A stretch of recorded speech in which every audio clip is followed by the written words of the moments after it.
je suis super contente de vous retrouver aujourd'hui dans un nouveau vlog. J'ai décidé de vlogger sur tout le mois de juillet comme ce que j'avais fait l'année passée.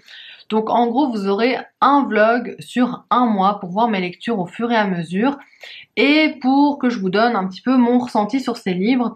Je vous donnerai peut-être moins de détails sur ce que je pense des livres dans ce vlog-ci parce que j'en parlerai aussi en point lecture. D'habitude en vlog je m'étends pas mal sur ce que je pense des livres, mais c'est parce qu'après j'en reparle plus sur la chaîne. Là c'est plus pour vous embarquer avec moi sur tout le mois, pour vous montrer un petit peu ce que je lis et pour vous emmener en vacances aussi parce que je pars demain en Provence. Et donc voilà, je vous prends avec moi sur tout le mois. Je vais vous montrer mes lectures en cours parce que j'en ai deux. La première c'est Oxygène de M.J. Arlidge. J'en suis vraiment pas très loin, mais je vais essayer d'avancer un petit peu cet après-midi dans ce livre. C'est le tome 5 des enquêtes d'Hélène Grace. Donc le premier tome c'est Amstramgram et puis c'est toute la saga qui suit. Je vais pas vous faire de résumé, je le ferai plus tard parce que j'ai lu que 60 pages. Quoique en fait je pourrais déjà vous dire de quoi ça parle. L'enquête va démarrer dans un club sadomaso. Un homme va être retrouvé mort. Il a été complètement entouré de bandes de rubans adhésifs et donc ça l'a étouffé parce que il savait plus respirer, tout son visage était recouvert et tout son corps aussi. Et il se trouve que Hélène Grace connaît la victime et on va suivre l'enquête avec toujours les mêmes personnages récurrents. Et j'ai aussi commencé la lecture commune du Comte de Monte Cristo d'Alexandre Dumas qui est organisé par Léa de la chaîne Le Renard se livre. Elle a aussi un compte Instagram, je vous mettrai tout ça en barre d'informations. Donc on lit 13 chapitres par semaine pour terminer les 2 tomes du Comte de Monte Cristo sur l'été. Donc là je suis dans le premier tome, moi j'ai cette belle version illustrée. Donc j'ai déjà lu 8 chapitres, vous avez Kenzo qui boit en fond. Et vous voyez moi j'ai une version illustrée, donc de temps en temps il y a des illustrations comme ça, mais alors parfois vous avez des pages avec que du texte comme ça, et comme c'est des longues pages, ça prend du temps à lire. Pour l'instant honnêtement j'adore, je trouve ça hyper prenant, c'est pas du tout compliqué à lire parce que c'est extrêmement dynamique, on est beaucoup dans le dialogue, très peu dans la description et donc pour l'instant ça passe tout seul. Moi j'avais peur de j'ai un cheveu dans l'œil. Moi j'avais peur de le découvrir et en fait vraiment pour l'instant là j'ai plus peur du tout. Forcément je vais pas embarquer ça avec moi en vacances, je lis aussi sur ma liseuse, donc je le lirai sur ma liseuse.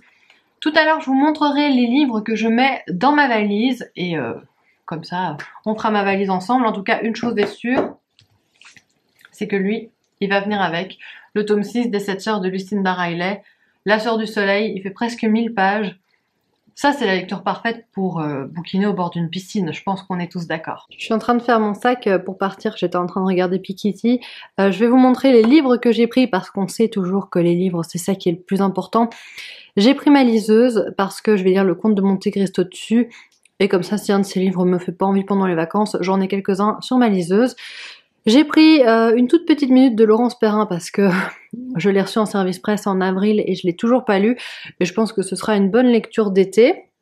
J'ai pris La sœur du soleil de Lucinda Riley, donc le tome 6 des 7 sœurs, qui fait presque 1000 pages. Donc ça va bien m'occuper. Je pense que ce sera le premier que je vais lire. Enfin, dès que j'aurai fini ma lecture en cours, parce qu'il me fait trop envie. J'ai pris celui-ci aussi, L'été des oranges amères de Claire Fuller, qui me fait aussi extrêmement envie. Je pense que là, le focus te fait pas, mais je pense que là, on va être dans une ambiance assez différente, mais je pense que ça va être très bien. Et puis, j'ai toujours pas avancé sur Oxygène, donc je l'emmène avec moi, mais j'avoue que j'ai pas hyper envie de lire ça pour l'instant. Surtout en vacances, j'ai pas très envie de lire ça, mais je sais qu'une fois que je vais m'y mettre, ça va se lire hyper vite. Vous voyez, là, j'ai ma collection de pochettes à livres. C'est là que je suis contente d'en avoir beaucoup, comme ça, je protège mes livres. Et je devais aussi prendre des livres pour la maman de mon copain qui m'a demandé conseil. Elle voulait des lectures assez légères pour l'été, donc je lui ai pris Au petit bonheur la chance d'Aurélie Valogne que moi j'avais beaucoup aimé. Et je lui ai pris un thriller ultra addictif, Derrière les portes de Béa Paris. Et voilà, j'espère que ça lui plaira. C'est toujours un peu stressant de conseiller des livres à quelqu'un, surtout pour les vacances, parce que si elle aime pas, elle a pas grand chose d'autre. Enfin, je peux lui en prêter un des miens, mais voilà. Donc j'espère que ça fera l'affaire.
Je suis rentrée de vacances hier, finalement j'ai presque pas vlogué là-bas, je vous ai fait quelques petites images que je vous ai mis juste précédemment, mais c'était un peu compliqué de vlogger, et puis voilà, je voulais profiter de mes vacances aussi pour faire une petite pause sur les réseaux sociaux.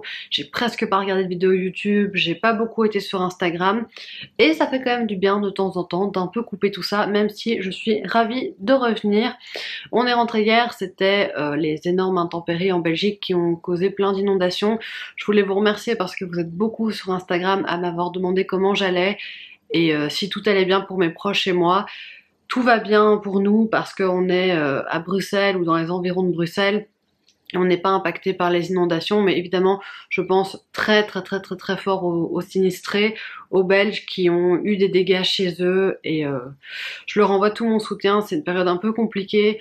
Quand j'étais en Provence, je me rendais pas trop compte, je savais qu'il pleuvait beaucoup en Belgique, j'avais entendu que certaines maisons étaient inondées, et hier on est rentré et on a regardé les infos et c'était assez effrayant, ça faisait froid dans le dos. Donc voilà, c'était pas la plus chouette ambiance pour rentrer. Mais on va pas trop s'attarder sur le négatif, c'est pas le but de ce vlog. Je vais vous parler de ce que j'ai lu quand j'étais en vacances. Je fais partie de cette petite partie de la population qui lit moins en vacances que dans la vie quotidienne. C'est assez spécial, mais je sais pas, j'ai moins lu que d'habitude. C'était pas très grave, hein. Honnêtement, je ne me mettais pas la pression avec ça. J'ai lu 2 livres et j'en ai commencé un 3e. Tout d'abord, j'ai lu Oxygène de M.J. Arledge. Je vous en ai parlé juste avant de partir. Je l'avais à peine entamé et je l'ai terminé en vacances. C'est la 5e enquête de la policière Hélène Grace. Je pense que je vous avais déjà un peu expliqué le contexte. Donc on est avec un homme qui va se retrouver étouffé dans un contexte sadomaso et l'enquête va avoir lieu. Je commence un petit peu à trouver que la saga tourne en rond. Je sais pas si ce tome-ci est forcément moins bon ou si c'est mon impression à moi qui commence un petit peu à se lasser. C'est tout à fait possible. En fait, je trouve que c'est tout le temps la même mécanique et au bout d'un moment, je trouve ça un peu redondant. Après, ce qui est très bien, c'est que la fin est surprenante, inattendue et donne envie de lire le tome 6. Mais j'ai parlé bizarrement le tome 6. Mais ce sera pas pour tout de suite pour moi. Je vais laisser un petit temps. Je crois que là j'ai peut-être lu de manière trop rapprochée le 4 et le 5 et je n'en ressors pas charmée de ce tome 5. Pourtant il est pas mauvais. Et heureusement qu'il y a cette fin qui remonte le niveau, mais je l'ai lu pour avancer, pour le terminer, mais c'était pas du tout un gros kiff de lecture. Par contre après, j'ai enchaîné sur La Sœur du Soleil de Lucinda Riley. Gros bébé de 950 pages. Et j'ai adoré, comme d'habitude avec Lucinda Riley, et ça c'était la lecture de vacances juste parfaite, à lire sur mon transat au bord de la piscine, c'était génial, et j'ai pas senti les 950 pages passer, honnêtement. On aurait pu me dire qu'il en faisait 600, j'y croyais, parce que je trouve qu'on ne s'ennuie pas, je trouve qu'il n'y a pas beaucoup de longueur, je trouve que c'est très fluide, et ça se lit très bien. Je vous fais pas vraiment de résumé parce que Les 7 sœurs c'est toute une saga. Sachez juste que ici on est avec la sœur numéro 6 qui est Electra, la sœur la plus volcanique, et le voyage dans le passé est au Kenya et j'ai adoré la partie au passé. Electra n'est pas ma sœur préférée, ne l'est toujours pas, mais tout ce qui se passe au Kenya, j'ai trouvé ça trop bien, j'ai adoré. Et j'ai hâte de lire le tome 7, je pense que je l'achèterai en poche, hein. Je vais pas craquer en grand format, même si j'ai un peu des éditions dépareillées, maintenant je vais continuer avec cette belle édition du livre de poche pour la saga. Donc à mon avis ce sera l'année prochaine qu'il sortira.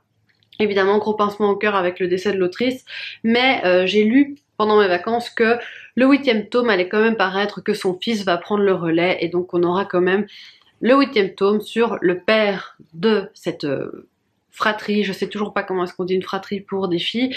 En tout cas, j'ai hâte de découvrir ça. Et alors, j'ai à peine commencé une toute petite minute de Laurence Perrin que j'avais reçue en service presse en avril, donc ça date un petit peu. Je suis à la page 140, mais il y en a presque 500. Et avec Laura du compte Instagram Laura's Readings et de la chaîne YouTube aussi maintenant, on a décidé de se faire une petite lecture commune. C'était improvisé, mais en fait on l'a commencé le même jour, donc on s'est dit qu'on allait le lire ensemble. Pour l'instant, c'est hyper fluide. C'est une histoire à 2 temporalités. On est à cheval sur 1995, 96 et 2016. En 95, on suit Madeleine, qui est une jeune adolescente de 17 ans, qui se prépare pour aller fêter le nouvel an avec sa meilleure amie. Et en 2016, on suit Madeleine, ou plutôt Mad, qui sort de prison. Elle y est restée pendant 20 ans. Et les histoires vont évidemment se recouper, on va comprendre ce qu'elle a fait pour aller en prison. Ici, on a déjà plus de clés où j'en suis, mais évidemment, il me reste beaucoup de choses à découvrir. J'ai pas du tout lu hier, je lis pas du tout en voiture. Donc, et j'ai pas encore lu aujourd'hui parce que j'ai été très occupée ce matin, mais je vais m'y remettre et j'ai hâte de continuer. Ça se dévore, les chapitres sont pas très longs et je trouve ça très prenant et bien écrit pour l'instant. Et alors, je voulais aussi vous faire un petit book haul parce que j'ai 3 livres à vous présenter. Déjà, quand je suis rentrée chez moi, j'avais un livre dans ma boîte aux lettres et c'est Fury de Julie Ruocco des éditions Actes Sud. En fait, les éditions Actes Sud m'ont contacté pour savoir si je voulais lire certains de leurs romans de la rentrée littéraire et j'étais hyper flattée parce que c'est quand même une maison d'édition très prestigieuse, donc j'étais très heureuse qu'ils me contactent. Celui-ci, il sort le... Laissez-moi vous trouver l'info. Il sort le 18 août. C'est un roman de la rentrée littéraire, je vais peut-être pas le lire tout de suite, comme ça je vous en parlerai à la sortie, donc je le lirai en août, mais il fait même pas 300 pages. Il est super beau, j'adore toujours les couvertures de chez Actes Sud, elles sont magnifiques. Et au niveau du résumé, ben on va être en Syrie avec une archéologue française qui va se confronter à la guerre en Syrie et elle va rencontrer un ancien pompier qui est devenu fossoyeur et ils vont partir à la découverte, si mes souvenirs sont bons, d'un peuple de femmes qui est en pleine révolution. Ce que je vous raconte là est plutôt flou, mais de toute façon je vous en reparlerai assez rapidement parce que j'ai hâte de le découvrir. C'est un sujet hyper difficile, mais c'est un sujet qui peut être passionnant et qui peut m'apprendre à mon avis beaucoup de choses. Donc je suis très contente de l'avoir reçu. Et avant de partir, je m'étais commandé sur Vinted 2 livres suite à une vidéo de Margot Liseuse. Elle a fait une vidéo sur ses sagas familiales préférées. C'est aussi un genre que j'adore. Et elle a parlé de la trilogie D'un silence à l'autre de Micheline Duff. Donc ici j'ai l'intégrale avec les 3 tomes, Le temps des orages, La lumière des mots et La promesse de l'aube. Clairement je vais le lire en automne vu la couverture. Ma maman les a lus aussi, enfin a lu les 3 tomes aussi et a beaucoup aimé. Donc quand Margot Liseuse en a reparlé, bah, je me suis dit allez, je le commande sur Vinted. Il a pas l'air gros hein, comme ça, et ben figurez-vous qu'il fait 935 pages. J'ai été hyper étonnée. Et saga familiale avec gros sujet difficile de fond. J'ai pas envie de lire le résumé parce que j'ai envie de me laisser un peu porter par cette histoire. Et la vendeuse sur Vinted vendait un Marie-Bernadette Dupuis, Les enfants du pas du loup. Je n'ai jamais lu cette autrice. Je sais pas pourquoi, je pense qu'elle me fait un peu peur. J'ai un peu peur que ce soit mièvre, mais c'est peut-être simplement un préjugé. Donc commencer par celui-ci qui fait 285 pages, ça peut être pas mal. Ça se passe en Charente. Je sais qu'elle est assez spécialisée aussi dans les histoires de famille, histoires de vie. Et ici on est en 1863 avec un homme et une femme qui apparemment vont sans cesse se croiser, leurs destins vont être liés. Le résumé est hyper imprécis, mais envie de tester cette autrice, donc pourquoi pas avec celui-ci. Et je vous en parlerai bientôt parce que ça, je pense que ça se passe peut-être en été. En tout cas, ça fait très estival, donc j'essaierai peut-être de le lire assez prochainement. Voilà pour ce que j'avais à vous dire et je vous reprends plus tard quand j'ai d'autres choses à vous raconter.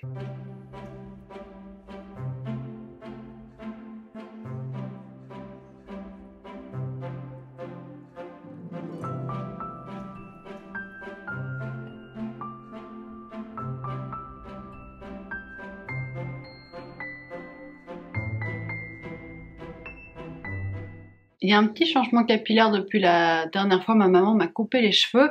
J'avais plusieurs choses à vous raconter. Aujourd'hui on est le 19 juillet et hier j'ai terminé une toute petite minute de Laurence Perrin. Je reviens rapidement vous dire ce que j'en ai pensé. Je vous avais déjà parlé un petit peu du début et en fait j'ai avalé la fin, je ne pouvais plus m'arrêter. Pour moi, c'est le meilleur Laurence Perrin jusqu'à présent. Peut-être à égalité avec Miss Cyclone. En tout cas, moi, je me rends compte que je préfère Laurence Perrin dans des registres un peu plus dramatiques, comme c'est le cas ici. J'ai beaucoup aimé l'alternance des points de vue. Tout ce qui se passe en prison est super intéressant parce qu'on est vraiment dans la psychologie des personnages et dans le fonctionnement des prisons. D'ailleurs, à la fin, dans les remerciements, Laurence Perrin explique qu'elle a correspondu, ou sa fille, en tout cas une des deux, voilà, sa fille avait un correspondant qui était emprisonné aux États-Unis et donc qui a pu leur fournir énormément d'informations sur la vie en milieu carcéral.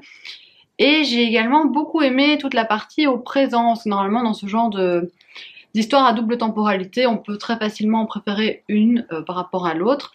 Ici c'est pas le cas, je trouve que toute l'histoire au présent est hyper intéressante parce qu'on est vraiment dans la réinsertion des prisonniers et à quel point ça peut être difficile, surtout qu'ici, Madeleine, elle a raté les premières années des années 2000, et donc toute la transition numérique, et elle débarque, elle est complètement paumée, tout le monde a un téléphone portable, elle pas, elle est new-yorkaise, elle a raté les attentats, enfin raté comme si c'était un événement chouette, non, mais elle n'était pas là lors du 11 septembre, et elle doit se reconstruire dans une société qui a totalement changé, qui a totalement évolué, et c'est pas facile pour elle, on voit qu'elle est assez perdue. La fin est peut-être un peu rapide, parce qu'il y a quand même l'élément, le point d'interrogation qu'on attend pendant tout le roman, c'est balayé en 3-4 pages, mais après c'est pas vraiment ce qui m'intéressait dans ce roman. J'avais envie d'avoir le fin mot de l'histoire, mais je trouve que toute la construction qui est mise en place est ce qui prime dans ce livre. Aujourd'hui, j'ai pas commencé de nouveaux livres. Vous avez un zoom sur ma tête. Oups. J'ai repris Le Comte de Monte Cristo que j'avais un peu laissé tomber. Je le lis en lecture commune et je pense que j'ai 19 chapitres de retard sur la lecture commune parce qu'en vacances, j'ai presque pas lu ça.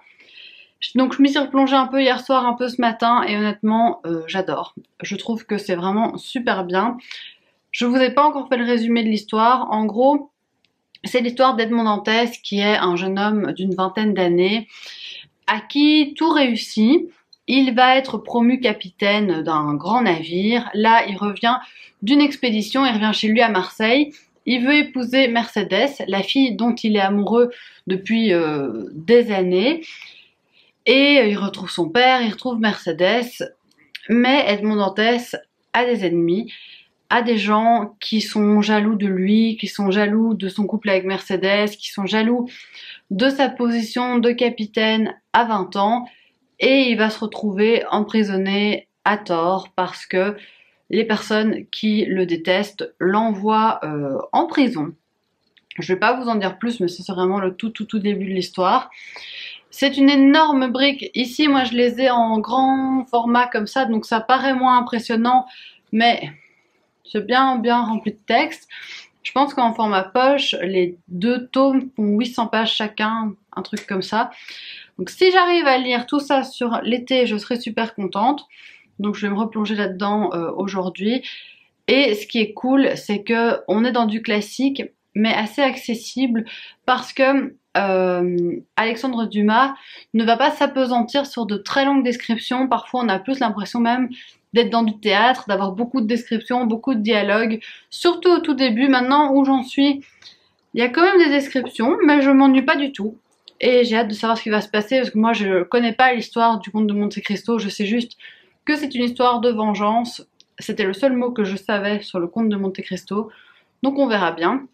Et alors j'ai commencé les livres audio il y a pas très longtemps, j'ai pris un abonnement Audible. J'avais pas forcément envie de passer par Audible parce que ça appartient au groupe Amazon. Et finalement c'est quand même le plus simple en termes de livres audio, j'ai cherché d'autres choses.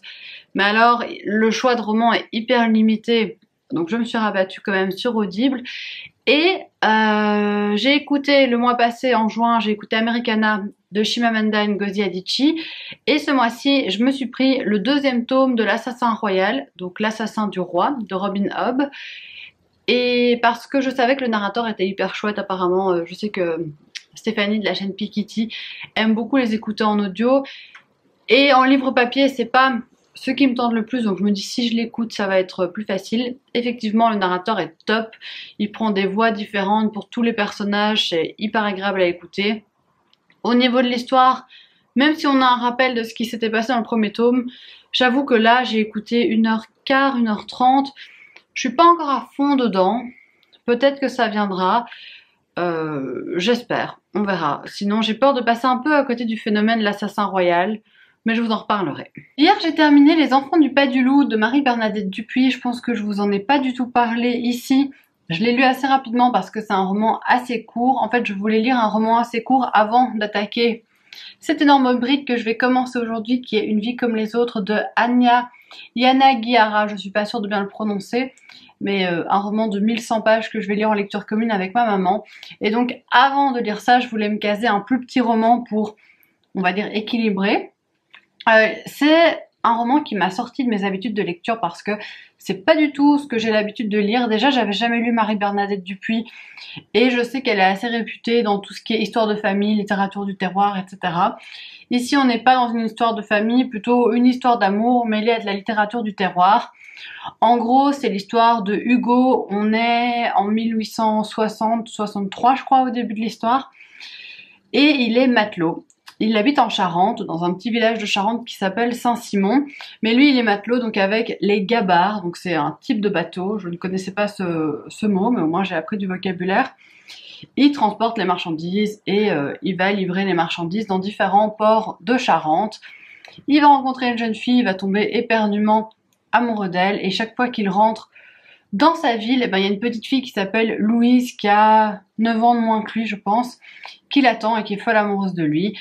Et donc on va suivre un peu la vie de cet homme, entre cette femme qu'il aime et la petite Louise qui l'attend à chaque fois qu'il revient au village. Je suis clairement mitigée sur cette lecture, j'ai pas trop aimé.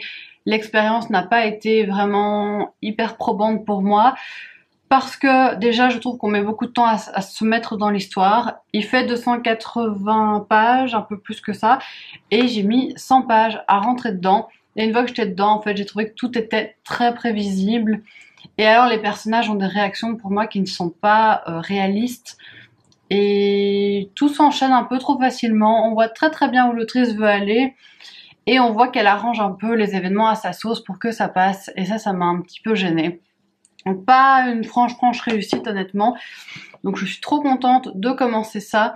Je pense que là, avec les 1100 pages, on peut avoir de la profondeur et des rebondissements inattendus. Et quand je l'ai montré ce matin sur Instagram en story, j'ai eu plein de réactions. Honnêtement, je crois que j'ai eu une 30aine de messages de personnes qui m'ont dit à quel point elles avaient aimé ce livre et à quel point ça avait été un coup de cœur pour elles. Donc ça me donne encore plus envie. Parce qu'un vlog où je cuisine pas n'est pas un vlog réussi, je vais essayer de préparer une focaccia, je vous montrerai un petit peu ce que ça donne. Et en même temps, je regarde une vidéo de McFly et Carlito avec Jonathan Cohen.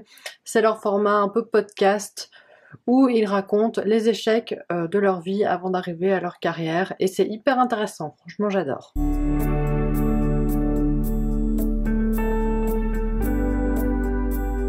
Et voilà le résultat de ma focaccia, c'est pour un petit brunch qu'on fait en famille demain. J'espère que ce sera bon, je vous tiendrai au courant. En tout cas, elle sent super bon.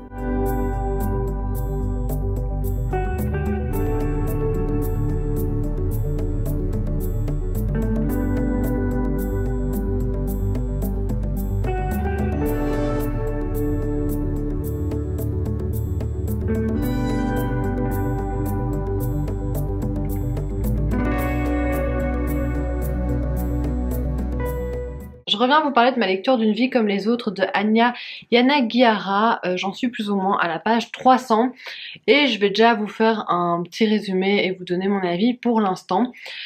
En fait, au niveau du résumé, ça va aller très très vite parce que c'est l'histoire de 4 amis.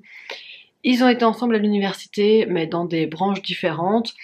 Ils sont très différents les uns des autres et pourtant ils sont extrêmement fidèles en amitié, ils sont très attachés les uns aux autres. Et on va suivre aussi bien leur présent que leur histoire. Il y en a un des 4 qui a une histoire un peu mystérieuse et donc on en sait vraiment très très peu. Et en fait, il n'y a pas grand chose d'autre qui se passe dans le livre, mais c'est extrêmement dense, c'est-à-dire qu'on va vraiment creuser chaque personnage en profondeur. Et ça fait que la prise en main est un peu difficile. Honnêtement, les 50 premières pages, je dirais plus ou moins, il faut s'accrocher parce que on doit s'habituer au personnage, on doit faire le lien, ah oui ok, donc c'est lui qui vit là, c'est lui dont les parents font ça, c'est lui, et ça c'est compliqué. Il faut prendre le temps de bien s'habituer à l'histoire et honnêtement, c'est pas très très simple. Une fois qu'on est dedans, après les 50 premières pages, c'est un pur bonheur. Pour l'instant, j'adore. On est sur la voie du coup de cœur, mais je n'ose pas trop le dire pour pas me porter malheur. Je suis tellement difficile en coup de cœur. Mais pour l'instant, je trouve ça parfait. Je trouve pas qu'il y ait de longueur. Moi, ça me fascine. Le fait que cette autrice ait réussi à construire une histoire tellement forte autour de chacun de ces personnages. Je trouve ça extraordinaire, il y a tellement de densité, rien n'est laissé au hasard, et ce qui est génial aussi, c'est qu'on a des personnages de toute origine, de toute sexualité, et c'est jamais posé comme un sujet en tant que tel, c'est toujours, c'est la normalité, voilà, lui il est de telle sexualité, lui il est de telle couleur de peau, et on n'en fait pas un sujet important, c'est juste, c'est comme ça, et j'adore ce sentiment de normalité qui devrait tout le temps avoir lieu dans tous les romans, et on n'est pas dans de la diversité pour faire de la diversité, ça ressemble juste à la vie réelle, et c'est très très très agréable, et donc pour l'instant vraiment je surkiffe ma lecture, ma maman aussi, je le lis en lecture commune avec ma maman, elle adore aussi, et franchement je passe un excellent moment. Je suis contente sinon parce que j'ai enfin écrit un épisode de mon podcast, je laissais un peu ça traîner parce que il faut quand même avoir une bonne idée, il faut avoir le temps de le faire, mais maintenant c'est fait, je l'enregistrerai aujourd'hui ou demain, je sais pas encore trop, mais en tout cas je suis contente et ça va parler des 7 sœurs. De toute façon au moment où vous regardez ce vlog, le podcast est d'office déjà sorti, donc vous trouverez le lien en barre d'infos. Et alors, je vous avais parlé un peu de ma lecture du Comte de Monte Cristo. Je vais la laisser en pause pour l'instant, j'arrive pas à suivre la lecture commune, et surtout que je lis une énorme brique en parallèle, donc j'ai pas très envie d'aller vers le Comte de Monte Cristo. Donc ce que je fais, c'est que je les laisse avancer dans la lecture commune, je ne lis pas la conversation malheureusement, ça c'est assez dommage, mais j'ai pas envie de me spoiler, et je reprendrai tout en août. Donc en août, là je pars samedi en vacances avec mes copines, on part au Pays Basque, une semaine, et dès que je rentre, j'essaye de me remettre dans le Comte de Monte Cristo, et de lire que ça, comme ça je rattraperai mon retard. Donc ça je vous en parlerai dans un prochain vlog, ne vous inquiétez pas si j'en parle plus maintenant, c'est simplement parce que je l'ai un peu mis de côté, le temps de lire ma lecture, j'aimerais terminer Une vie comme les autres avant samedi, comme ça pour partir en vacances, je dois pas emmener cette grosse brique, surtout qu'on m'a dit que j'allais pleurer, et je préfère pleurer chez moi et pas au milieu de mes copines, c'est moins, on se laisse moins aller à ses émotions, tandis que si je suis seule chez moi, je me priverai pas. Et je pense que c'est tout ce que j'avais à vous dire. Ah oui, j'écoute encore mon livre audio, L'Assassin Royal. J'ai eu du mal à rentrer dedans, mais là j'ai presque 4 heures d'écoute et je suis dedans, je suis contente. Mais il m'a fallu du temps pour me réhabituer au personnage, pour me réhabituer à l'histoire. Et maintenant je trouve qu'on est dans le vif de l'action et donc ça se passe beaucoup mieux.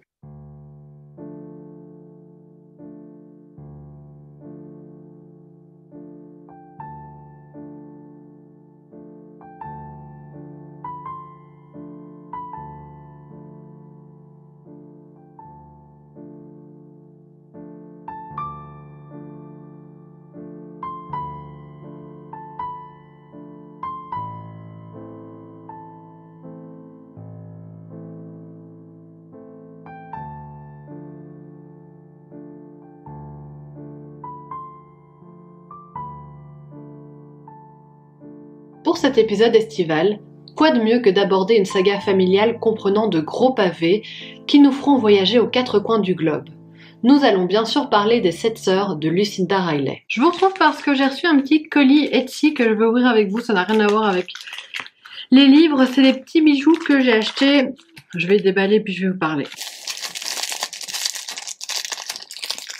C'est des petits bijoux que j'ai achetés chez une créatrice française qui s'appelle Viola B. Je vous mettrai tout le lien pour sa boutique en barre d'infos. C'est super mignon comment c'est emballé. Et donc j'ai pris deux petites paires de boucles d'oreilles. Alors, les premières... Hop. Je vais déballer pour vous montrer ça mieux. J'ai plus de batterie bien sûr. Bon, j'ai eu un petit souci de batterie, mais je suis de retour.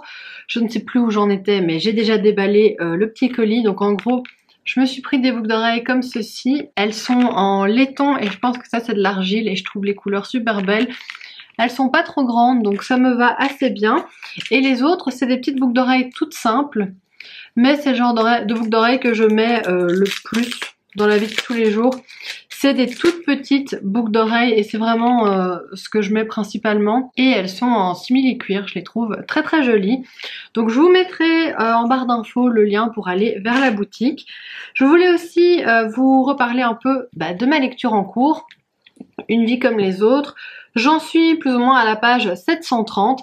Jusqu'à la page 700, j'ai trouvé que c'était une histoire extraordinaire, exceptionnelle. J'étais à fond dedans, j'ai déjà pleuré plusieurs fois pour être honnête. Mais depuis la page 700, il s'est passé quelque chose qui me convainc pas à 100%. Et surtout, je trouve qu'on commence un petit peu à tourner en rond. Donc avant, je trouvais ça génial. Malgré l'énorme densité, malgré les 700 pages, je m'ennuyais pas du tout. Mais depuis quelques pages, je trouve qu'il y a une thématique qui tourne un peu en rond et j'aimerais bien qu'on évolue. Et je vous avais dit, c'est l'histoire de 4 amis. Ce que j'avais pas précisé, c'est qu'on est à New York et qu'on va les suivre sur plusieurs décennies. Quand on commence le roman, ils sont dans la vingtaine. Là où j'en suis, ils sont dans la quarantaine. Donc peut-être que ça va aller encore plus loin. Mais en fait, même si au départ, c'est ces 4 amis qu'on nous décrit, on va se focaliser clairement sur un d'entre eux qui a eu une vie particulièrement difficile. Et les autres vont un peu graviter autour de lui. Il y en a même 2 qui deviennent vraiment des personnages secondaires qu'on croise de temps en temps, mais qui sont pas tellement importants. Donc ça repose vraiment sur un des personnages et sur sa vie à lui, sur les gens que lui il côtoie, sur son passé. C'est extrêmement dur à lire, je préfère vous prévenir parce que je pense que c'est le genre de lecture qui plaira pas à tout le monde, déjà parce que c'est très très long.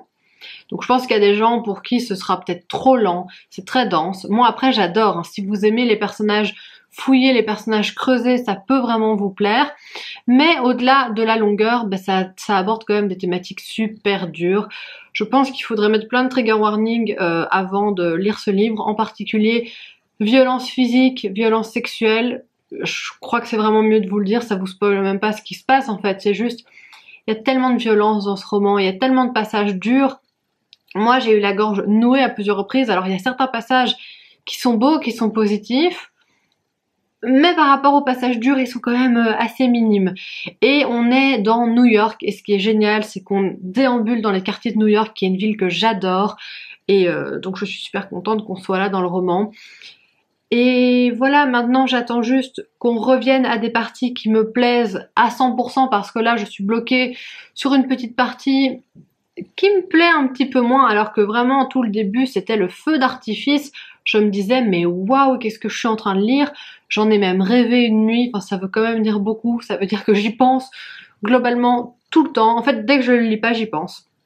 J'en ai parlé à mon copain, je lui ai raconté quelques trucs parce que je voudrais qu'il le lise, donc j'en parle vraiment pas trop. Normalement je lui raconte parfois mes lectures en long et en large, mais là je lui ai juste dit un truc, mais j'ai envie qu'il le lise, donc je veux pas le spoiler, mais bon. Il lit beaucoup, mais je suis pas sûre qu'il va se lancer dans cette grosse brique alors que il a une palle plus ou moins conséquente. Enfin, par rapport à moi, pas du tout conséquente, mais il a quand même une quinzaine, vingtaine de livres, donc je pense pas qu'il en fera sa priorité. Mais waouh, livre hyper particulier, mais comme je vous dis, livre à peut-être pas mettre entre toutes les mains. De toute façon, j'essaye de le terminer pour demain, parce que après je pars en vacances et je vous l'ai dit, j'ai pas envie de le prendre en vacances, j'ai envie de le finir avant. Et en vacances, je vais me prendre des lectures plus légères et plus feel good, mais j'en ai pas beaucoup, mais je vais chercher parce que je peux pas enchaîner ça et une autre lecture difficile. Mais donc je pense que je reviens vous parler demain pour vous dire où j'en suis, pour j'espère vous donner un avis final. Et j'espère que je ne serai pas trop retournée parce qu'on m'a dit que la fin était terrible et que là, je trouve qu'on a déjà atteint un peu le summum du terrible. On verra bien.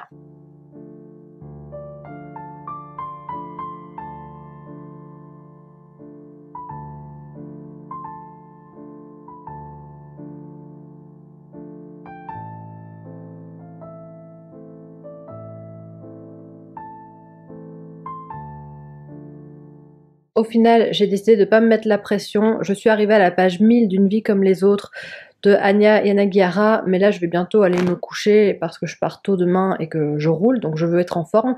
Donc je ne l'ai pas fini, mais je le finirai en vacances. Je préfère ça plutôt que de le bâcler. Ah oui, d'ailleurs, j'ai été faire mes ongles chez ma soeur aujourd'hui. Je trouve ça très beau. Comme l'été a décidé de ne pas venir, je vais à l'été. Mais voilà, je le terminerai en vacances. Et alors pour les vacances, j'ai choisi de prendre 2 livres. Le premier, c'est Bretzel et beurre salé de Margot et Jean Le Moal, c'est un tome 2, parce que j'aurais besoin d'un truc plus léger après avoir lu cette brique hyper difficile. Donc je vais lire ça. Et alors, j'ai aussi pris L'été des oranges amères de Claire Fuller, que j'avais déjà voulu lire au début du mois, et je pense que ça suffira parce qu'en général je lis pas énormément quand je suis en vacances avec mes copines. Mais donc je clôturerai ce vlog rapidement en rentrant de vacances pour vous donner mon avis final sur Une vie comme les autres. Et voilà pour l'instant. Coucou, je vous retrouve bien plus tard parce qu'on est le lundi 9 août, donc le jour où je vais publier cette vidéo. Et comme promis, après mes vacances, je reviens pour vous parler de mon avis final sur Une vie comme les autres.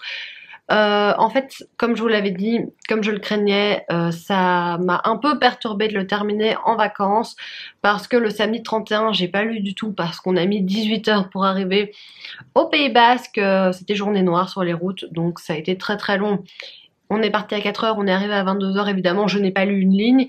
Et le dimanche, on a récupéré, donc je l'ai terminé seulement lundi passé, donc le 2 août, sur la plage. C'est pas le livre idéal à emporter à la plage, hein. Déjà par le sujet parce que c'est hyper difficile, mais aussi parce qu'il est très lourd. Donc c'était pas le meilleur des plans de le finir à ce moment-là, mais voilà. C'est fait, c'est comme ça. C'est un livre que j'ai trouvé vraiment exceptionnel, que j'ai trouvé extrêmement bon. C'est sûr et certain que ça va être une de mes meilleures lectures de 2021. Ce sont des personnages que je vais jamais oublier.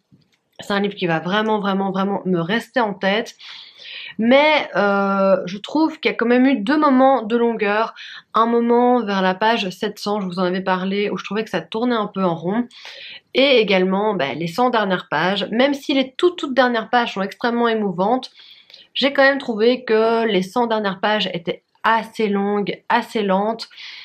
Et j'aurais voulu que ça aille un petit peu plus vite. Mais je sais pas si c'est vraiment dû à la qualité du livre ou si c'est simplement le moment où moi je l'ai lu qui a donné cette illusion, qui a donné cette impression, parce que je pense qu'il y a une ambulance. Je pense que les coups de cœur, c'est aussi une histoire de moment. Donc peut-être que le moment n'était pas le plus approprié, que j'étais plus vraiment dans le mood et que c'est un livre à lire tranquille chez soi.